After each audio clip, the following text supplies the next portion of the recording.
Tonight, Israel steps up its offensive in Gaza from the air and now on the ground. In Gaza, relentless bombings, communications, internet cut off, more than 2 million at risk. People in Gaza are dying. The fear, what comes next? Iconic singer-songwriter Buffy Sainte-Marie has claimed she's Cree. Now her Indigenous ancestry is being questioned. She wasn't born in Canada. She's clearly not Indigenous or Native American. What her birth certificate reveals in a CBC News investigation. Air Canada offers to settle some backlog passenger complaints. These alternative offers are a way to try and pressure people. Why some passengers say they're being lowballed. This is The National with Ian Hannamansing. After warning that the bombing of Gaza was only the beginning, tonight Israel has now launched its largest ground assault on the Hamas-controlled territory since the militant group's brutal massacre 3 weeks ago. In the last several hours, we've seen more intense bombing and shelling from Israel, adding to the fear and anxiety. Communications in Gaza, including phone and internet, almost completely cut off. Susan Ormiston joins us from Jerusalem. And Susan, what do we know so far? Clearly a darkening shift in this war. I mean, hours of intense bombing over Gaza. Israel is not calling this the full ground incursion, but with a blackout, we don't know exactly what the scope or strategy is. The most intense night so far. Bursts of red and orange explosions, the cracking sound of airstrikes in between Gaza City is cut off. Phone and internet down across the territory. A dark night in Gaza. Israel's defense forces confirmed intensified air attacks over Gaza and expanding ground operations starting Friday night to achieve the goals of its war with Hamas, it says. There were signs that operations were shifting. For the last 2 nights, the IDF busting through the border fence, going into Gaza, conducting limited raids, but coming back out before dawn. Hamas militants say they were fighting with Israeli soldiers trying to move closer to Gaza City. In some parts of the south, an uneasy quiet as people wonder what Saturday will bring.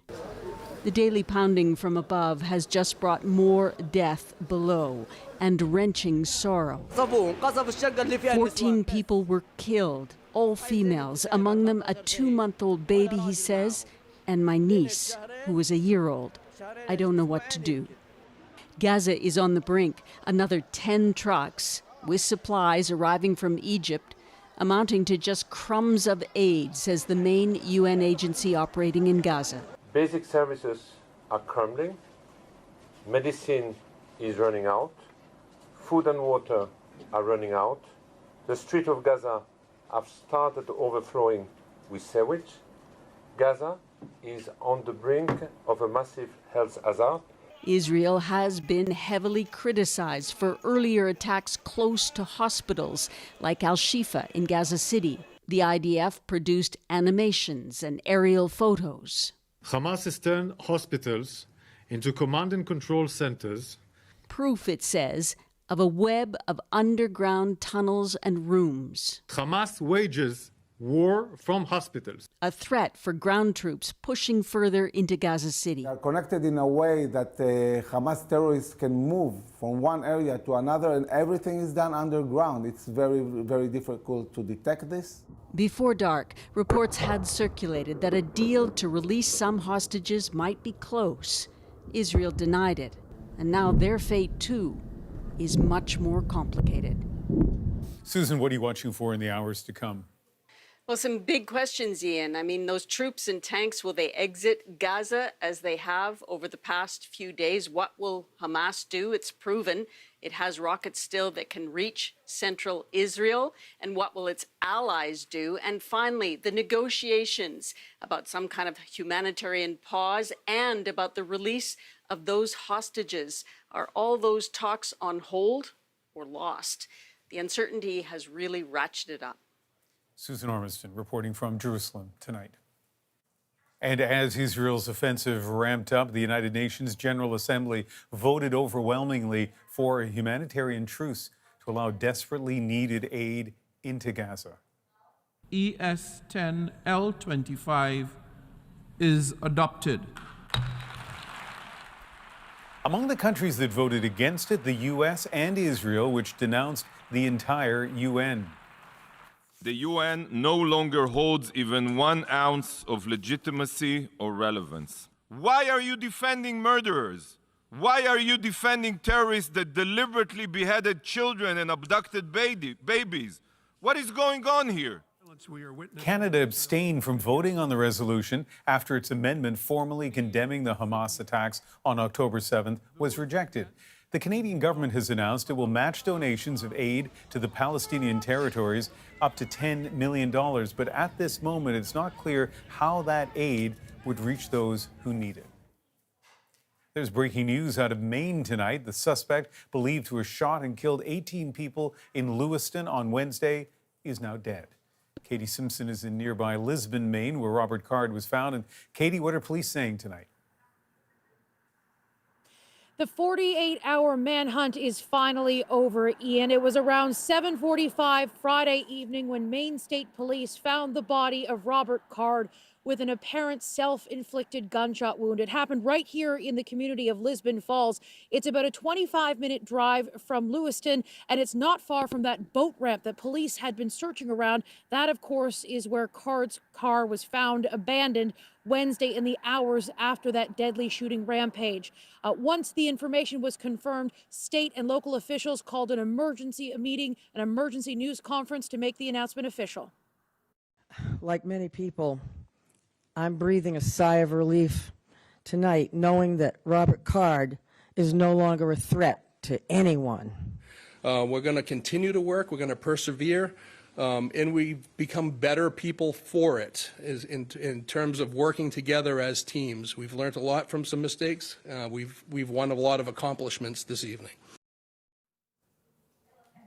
Multiple U.S. news agencies say that Card's body was actually found near the recycling business where he used to work. That's actually just behind us. Earlier Friday, that area was not cordoned off. We as a CBC News crew had actually spent some time down there. But once that discovery was made, we saw a number of police cars sort of scream down the streets, cordon off that area. It's now being protected as this investigation continues, Ian. Katie, for 2 days, a dangerous gunman was on the loose. Residents in lockdown. It must be such a relief for them tonight. Well, this community has not had the opportunity to grieve publicly or come together and share the terrible experience that they've all gone through. That's normally something you see with these major American events. There are vigils, there are community gatherings to show support for the survivors and the families of those who lost loved ones. Expect that to start in the days to come, and this healing process can really start to begin. But again, police are focusing so much of their energy right now, at least on this search or on this investigation, cordoning off this area as they try to piece together the final moments of Robert Card's life. He, of course, was an Army reservist. He was a trained firearms instructor. And again, he's accused of murdering 18 people in a rampage at 2 different locations in a small community of Lewiston. This community is now going to try to start that grieving process now that there isn't an immediate threat to public safety.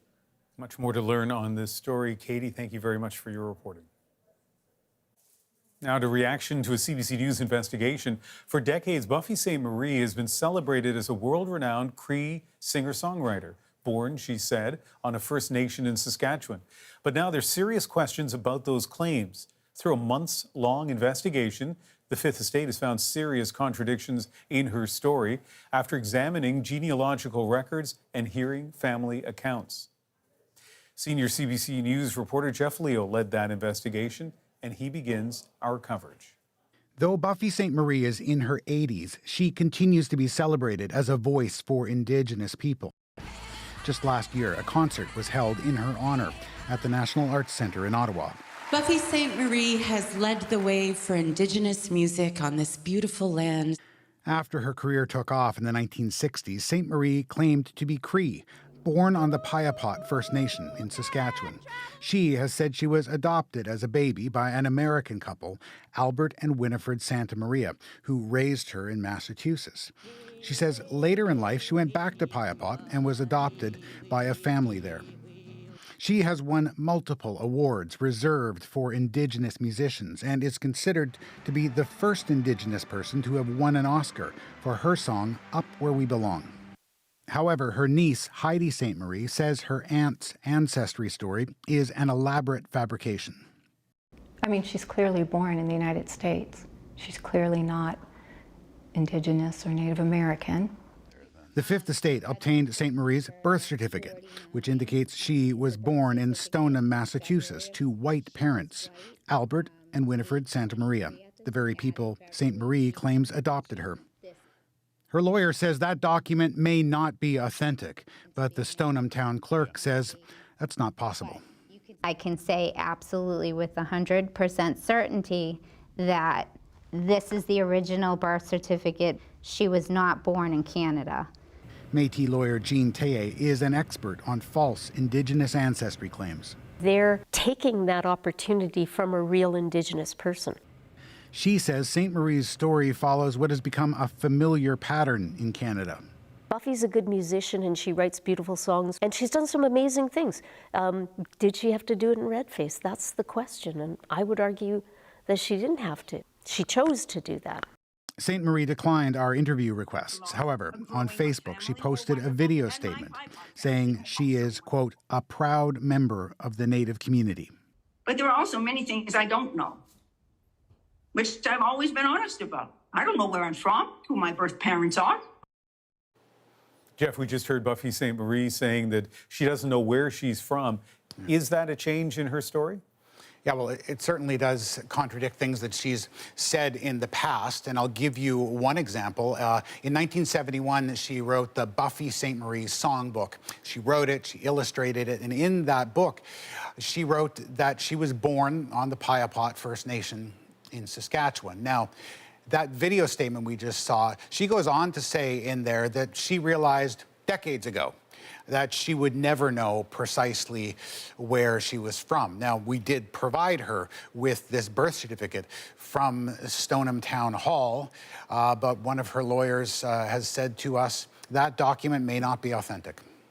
All right. Jeff, thank you. Reaction has been pouring in, with some Indigenous people expressing shock and confusion.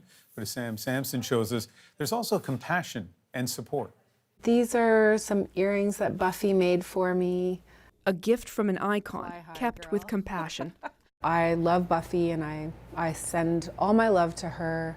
For years, Dene artist Lila Gilday has considered Buffy Sainte-Marie a friend and mentor, and still does. Like, I regret that she didn't dig further, but I don't regret the body of work that she's, spent 70 years creating.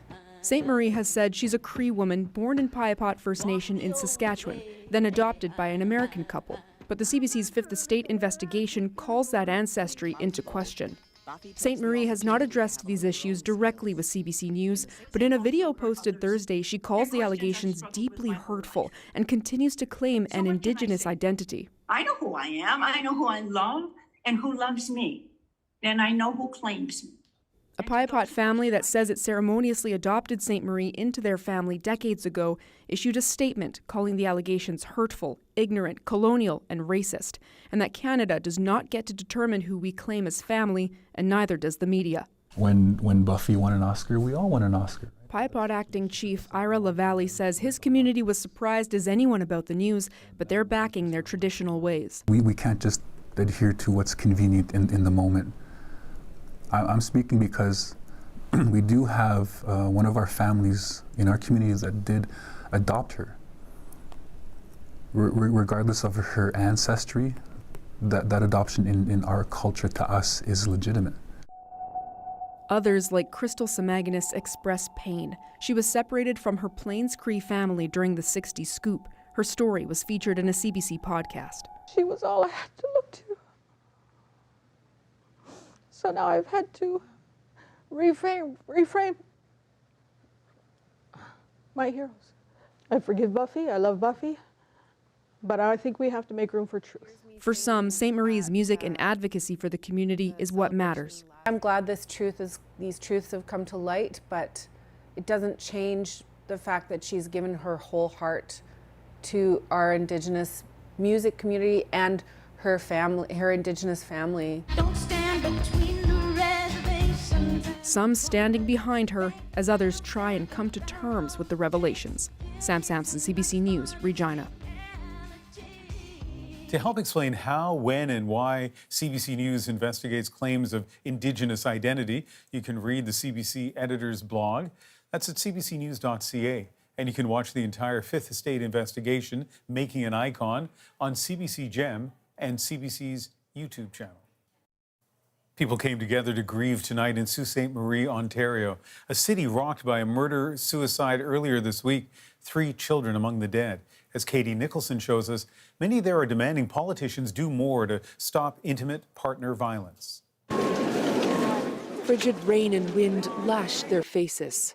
Still, they stood together in grief. My daughter was a beautiful soul. She had a big heart. It was her big heart that cost her life. Brian Sweeney's daughter Angie among Monday night's victims, shot in her home by Bobby Hallert before he drove on to another home and shot and killed 3 children and seriously wounded another woman. Hallert had a history of intimate partner violence. Officers were at Sweeney's home the weekend before the killings because of a domestic violence call, and court records show he assaulted a police officer in 2019. At the Women in Crisis shelter, where calls for help have gone up 60% from pre-pandemic levels, an all too familiar pattern. We were shocked but not really surprised. This is the ultimate outcome of an IPV, someone losing their life, and children in particular is devastating. Last year, an inquest into a triple femicide with striking parallels to this tragedy made 86 recommendations to stop intimate partner violence. Many have not been implemented, including that the province declare a domestic violence epidemic. So, where's our government and what are they doing? Ours won't even tell us that IPV is an epidemic. The city, however, just might. Councillor Angela Caputo is putting it to a vote on Monday. Labeling it what it is going to give us the ability to ask for more funding, and it is going to give survivors and families a sense that their government does care about them. On this night, it was all about community, drawing strength and light from one another through some very dark days. Katie Nicholson, CBC News, Sault Ste. Marie. If you or someone you know is experiencing violence, you can find resources, including crisis lines and a list of shelters, at these websites. And always, if you need help immediately, call 911. There is growing reaction tonight to the government's decision to backtrack on part of its carbon tax. It's time that our federal leadership admits that the retail carbon tax is an abysmal failure. The criticism it's getting from provinces and environmental groups. Next. Plus, Air Canada looks to settle a backlog of passenger complaints. It's an abusive use of an offer to try to get consumers to agree to something just because there's delays. Why some say they aren't getting what they deserve. And later, tormented by Celine. It's really annoying. Why a New Zealand town says it's had enough. We're back in 2.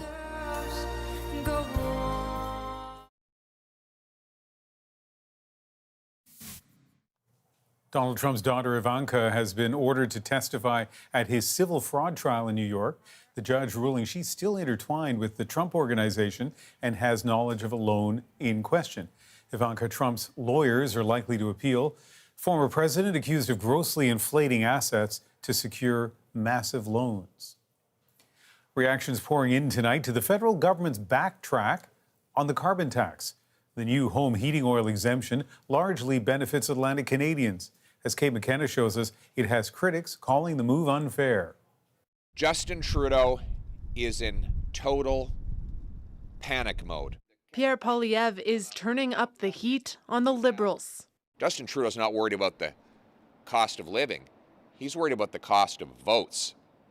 And that's what caused his panicked flip-flop. Life is tough for many people right now. This week, under pressure from his Atlantic caucus, Trudeau suspended the tax on home heating oil used predominantly on the East Coast. I think in a lot of situations in the past, government and government leadership don't always listen to a backbench MP. But on this one they did, and they listened to the voices they were hearing.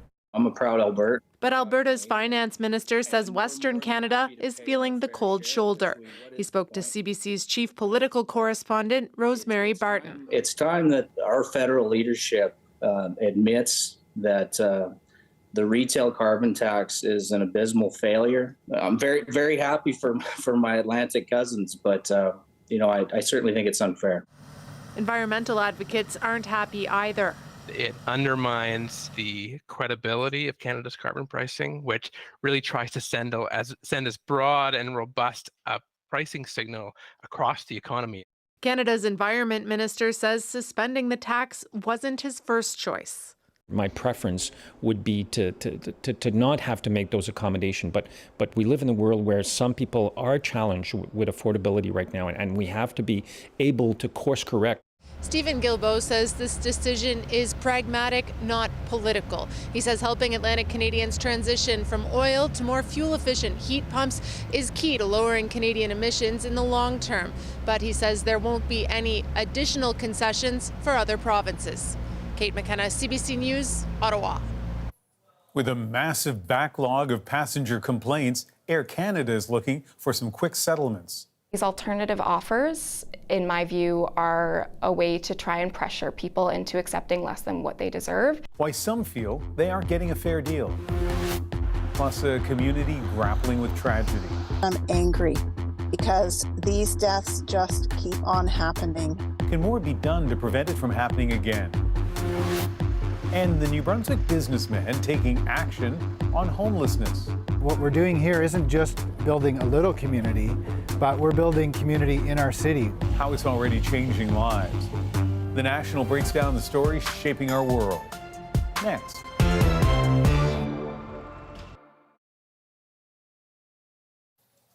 Air Canada is facing new criticism tonight for offering settlements to people stuck in the backlog of air passenger complaints.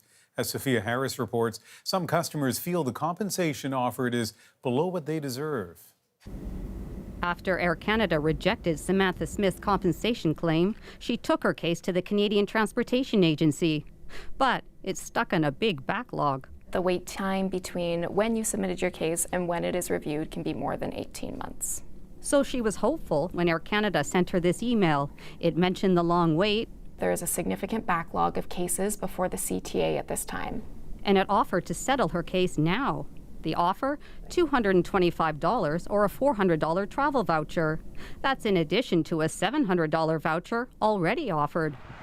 But Smith believes she's owed more than $1,400 in cash for an overnight flight delay.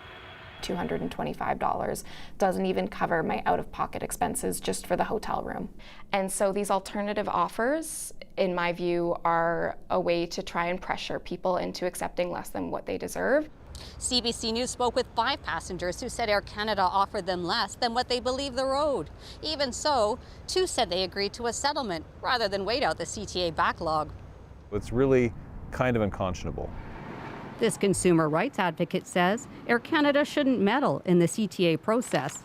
It's an abusive use of an offer to try to get consumers to agree to something just because there's delays and they might be desperate to get their money back. Under federal rules, airlines must pay up to $1,000 for lengthy flight delays, plus cover accommodation if the airline is at fault. Air Canada says it pays full compensation for valid claims and is offering different negotiable deals to wrap up claims it deems invalid. This expert says settling claims informally is more efficient for companies. In the long run, they save a lot, not just money, reputation as well. As for Smith, she didn't accept Air Canada's offer and hopes for a different outcome with the CTA. Sophia Harris, CBC News, Toronto. Now let's break down the news shaping our world. A New Brunswick millionaire is paying it forward by investing in a local solution to a national crisis, homelessness. But first, a community in shock. It's sickening. A father in pain demanding action. I've got to do something. In Sault Ste.-Marie, Ontario, 4 people shot and killed, including 3 children. I'm angry because these deaths just keep on happening. What needs to happen to prevent intimate partner violence? If it's a matter of putting a label of epidemic on it, then so be it. The CBC's Katie Nicholson joins us again from the vigil in Sault Ste.-Marie. And Katie, tell us what you've been hearing from people there. You know, this really was important for people to come out tonight. The weather was absolutely miserable, cold, rainy, windy, and yet people stood there for 2 hours just to show support to one another, to the families who were here, the families of the victims. And you know, you have to understand, this is the actual first time that they have had to come together as a community since all of these events unfolded on Monday night. It's a community that is still dealing with grief on so many different levels. There were so many difficult conversations held throughout this week. In a city this size, you really notice when suddenly 3 children don't show up to school anymore, parents having to explain to children what happened as best they can, and children feeling traumatized by this and all of these difficult moments. So tonight what we saw is everybody coming together and comforting one another, but they were also there for Brian Sweeney. He's the father of Angie Sweeney, the first woman who was killed that night, and he had this to say as a promise, a vow to other families that others don't have to go through what he and the other families are going through right now. I've got to do something so that no other family in this country will suffer the way that my family and my extended family, my girls that I call all my daughter's girlfriends are all my girls because they're special people, and my daughter helped make them special people. And they are going to be part with me to get a movement going here to stop all this terrible nonsense and violence.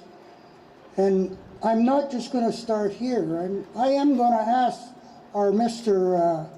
Ford if he could find some time a day, because I would have a conversation with him and have a few suggestions. Brian Sweeney also took this opportunity to talk about his daughter, how kind, how generous she was, how she helped out everybody in the family, driving her uncle to medical appointments, and just how deeply her loss is being felt within the family fabric right now. And Katie, I know one of the things you're hearing is calls for change. That's right. I mean, this is coming hot off of the inquest in Renfrew County, 86 recommendations, many of them not enacted by the province. And so people here, advocates for women's shelters, and now these families touched by this incident are calling for change, but so too are city councillors. Angela Caputo on Monday night is going to introduce a motion to declare intimate partner violence an epidemic in this city. Here's Angela Caputo. It's interesting because the Ontario government under Doug Ford has refused to call it an epidemic, citing that epidemic refers to disease. Yet the World Health Organization is saying violence against women, particularly intimate partner violence and sexual abuse, is a major health issue, and it's a violation of women's rights. So Caputo does expect that this motion will pass unanimously on Monday night. It's not really going to do anything immediately, but she hopes that it really puts a focus on intimate partner violence in this community and starts to unlock funding from other sources so they can really address the roots of the problem here. A difficult but important story. Katie, thank you very much. And earlier this week, Katie asked Sault Ste.-Marie's police chief what he thinks needs to be done about intimate partner violence. And here is some of Hugh Stevenson's response. I'm a firm supporter that something has to be done to raise the awareness of the issue. And if it's a matter of putting a label of epidemic on it, then so be it. What it does is it draws attention to the issue that it's not simply a private family matter, it's a societal matter. And to get it treated that way at a higher level of thinking, then maybe we do need to call it something a little more serious than what we refer it to as.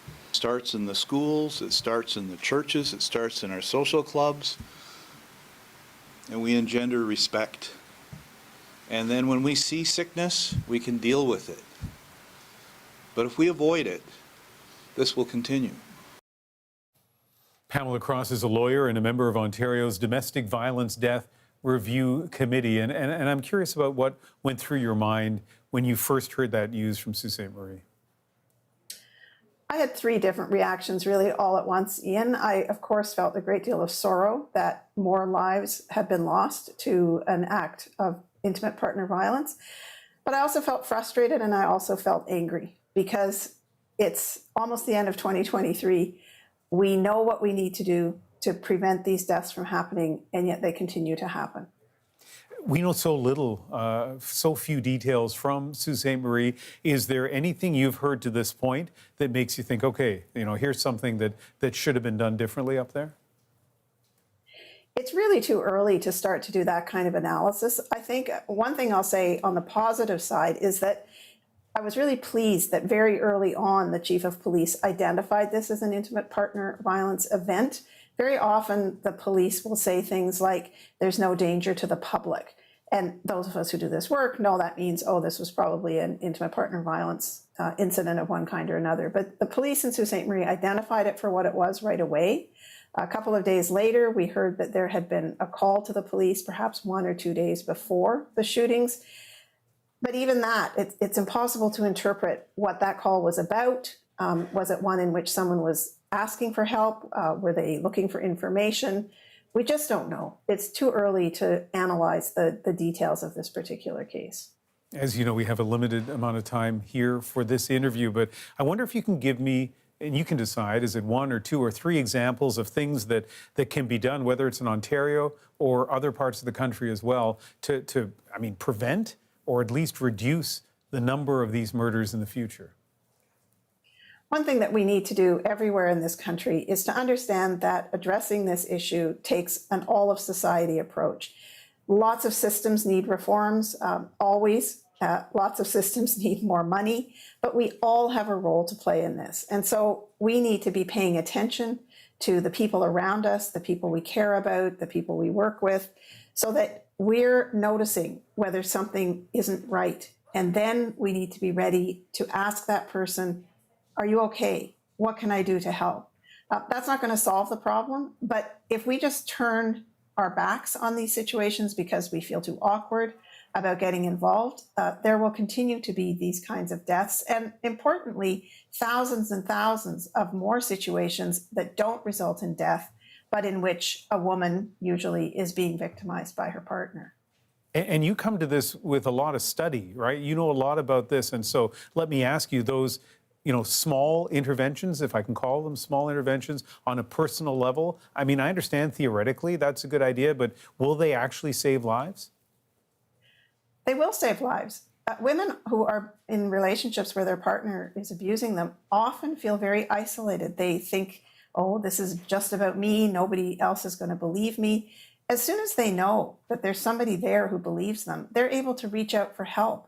That help might mean leaving the relationship, going into a shelter. It might mean getting counseling and trying to make the relationship work.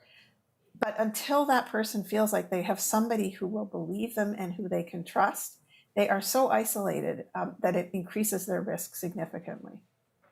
Little time left, but let me just say, so often in these cases, we don't hear a lot about it. We don't even know what the nature of the crime is. How important is it for us, while still being sensitive to privacy, to know kind of what's happened in these cases and see what lessons we can learn from them? I think it's important for the public to know generally what happened. This is an act of intimate partner violence. Here's who harmed whom. Here's who the victims are, and here's how they're related to one another. We don't need to know the intimate details of exactly what went on. That's information that family members or close friends might feel that they need to have, but the rest of us don't need to know that. We need to know enough so that we can say, aha, this is one of these kinds of situations, and here are the things we need to do to stop that from happening again. And we need to have people like you helping us understand how to prevent this in the future. Pamela Cross, thank you very much. Thank you, Ian. Pamela Cross is a lawyer and a member of Ontario's Domestic Violence Death Review Committee. Coming up, in New Brunswick, a little community built on big ideas. Knowing with this place it's only 30% of your income, That gives you a lot more room to, breathe. How a wealthy business person is taking on the homeless crisis one home at a time. Next.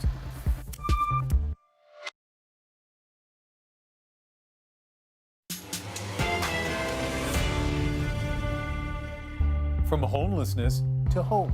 I think the solution's actually not that hard. You got to provide a house. A room to, breathe and not worry. A philanthropist taking that first step. Marcel here has done more than the government has. He's done it in a year. Building a community from scratch. In Fredericton, he's helping create a community for those who've been living without shelter. As Harry Forrestal explains, the neighborhood is now one to be admired, not avoided. A little bit your way. A little bit more. In a crowded warehouse on Fredericton's north side, a team of builders is moving house, literally, under the watchful eye of Marcel Lebrun. Yep. There you go. Now you can go straight. Now you can back up. Okay, stop, check, stop. Navigating these tight corners is no novelty for a mix of volunteers, trainees, and full-time contractors. They're turning out a home a week here. There's 2 or 3 different designs. They're all fairly small, tiny homes, but they have everything in them. Full kitchen, full bathroom, dining, living area kind of thing. A software engineer by training, Lebrun is also a multimillionaire. Having sold his social media monitoring company to a U.S. computing giant, Lebrun now pours his time and money into a project to house the homeless. Hey, come on down, Gary. Not just house them, but provide the tools they need to lead productive lives. But really, I see myself as a community builder. And really, what we're doing here isn't just building a little community, but we're building community in our city. Like, how do we help our city be better? Fredericton, and all of New Brunswick for that matter, can use the help. In the past year, more than 1,800 people in the province have found themselves homeless for at least a day. More than 600 are chronically homeless. At the core of Lebrun's strategy is a community of tiny homes on a strip of unused land sandwiched between a mall and a local First Nation. There are plans for 99 such homes. 74 have been built and occupied so far. Susan Hayward's life went into free fall following her husband's death. She quickly found herself out of money and out of friends. I ended up with no place to live because I couldn't afford it anymore. I got evicted, stayed with a friend, and she kicked me out. Didn't know where I was going. Susan isn't an addict. She doesn't have severe mental health issues. But suddenly alone and homeless, she had nowhere else to turn. How do you pay for food, car insurance, things like that, plus pay for an apartment? And one person just can't do it. It's a lot. You honestly can't. So knowing with this place it's only 30% of your income, that gives you a lot more room to, breathe and not worry. Makes it more affordable. Yeah.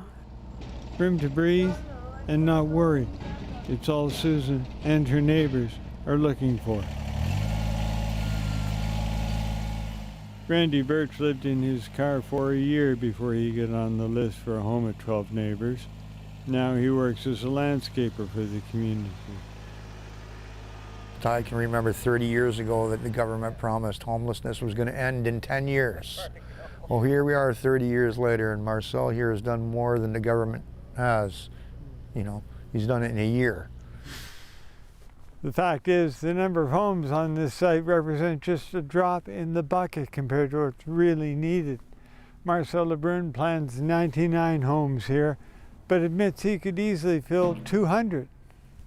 You can definitely get overwhelmed when you look at the big picture, at the numbers. So we're going to really work hard to hone in this model to show that not just housing, but housing affordable housing, plus a managed community, plus developmental support. Poverty is super complex, but I think actually the solutions get a little simple once you start looking at it and realizing that it's actually not that hard. You got to provide a house.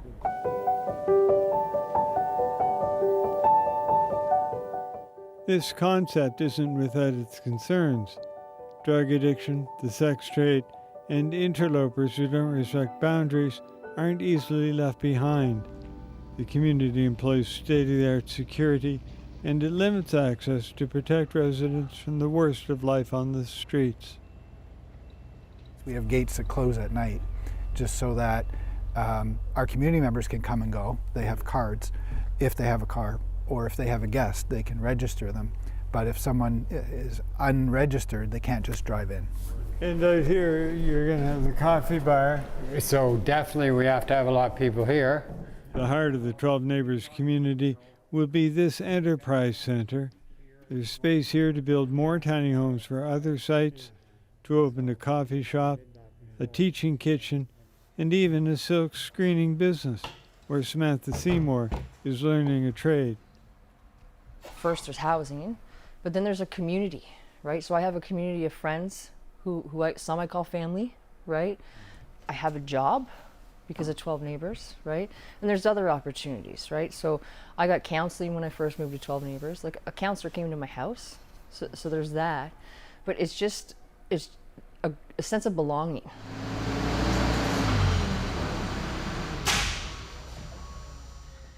LeBrun is putting his money where his mouth is. He and his wife have already shelled out $4 million of their own money on the project. Combined with provincial and federal contributions, that's $12 million in all. The goal? To make this a self-sustaining community others in Fredericton will want to visit. We don't want this to be isolated. People feel like, oh, there's something goes on there, but I don't go there. We want people coming here and experiencing this community and it being connecting to the greater Fredericton community. And a footnote from one of our writers, Samantha Seymour moved in to 12 Neighbors a year ago this month. She got a pumpkin as a housewarming gift, thought she was taking a chance leaving it on the porch, thinking maybe somebody would steal it, but didn't happen.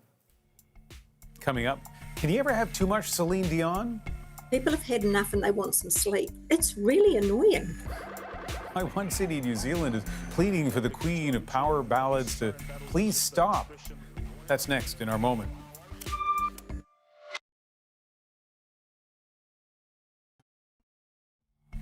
Almost anywhere in the world, Celine Dion's music makes an impact. I mean, almost always positive, except maybe in one New Zealand city that's being plagued by late-night speaker battles blaring her music. It's gotten so bad, residents have started a petition with hundreds of signatures. Some are considering moving. So tonight, the immense power of Celine Dion's voice is our moment. A siren battle is when a group of cars or a group of push bikes get together and they battle out songs. And they have lots of speakers on the car, on the roof, out the windows, and they like songs that have a high pitch and a screech. So Celine Dion is very popular. Are you cranking Celine Dion? Yeah. Why? She's sexy. But they don't play a whole song. They only play a little bit. Very frustrating. The music starts and then it just keeps going. It's really annoying. We're trying to encourage them to finish at 10 p.m. our time. They've been going till 2, 3 in the morning. People have had enough and they want some sleep. I've had people complain because they're not playing the whole song. They said, we wouldn't mind sitting outside and hearing Celine if they played the whole song. But, you know, I like Celine Dion. But anyway, that's where we're at. So the appeal of her music is universal. Let's hope those speaker battles, which I've never heard of before, are not universal. They don't spread to North America. And here's an inception possibility. That mayor's name is Anita Baker, so maybe they switch from Celine Dion's music to the power ballads of Anita Baker. Look it up. That is The National for October 27th. I hope you join me Sunday for Cross Country Checkup on CBC Radio and CBC News Network, and later that night right here for The National. Have a great Saturday.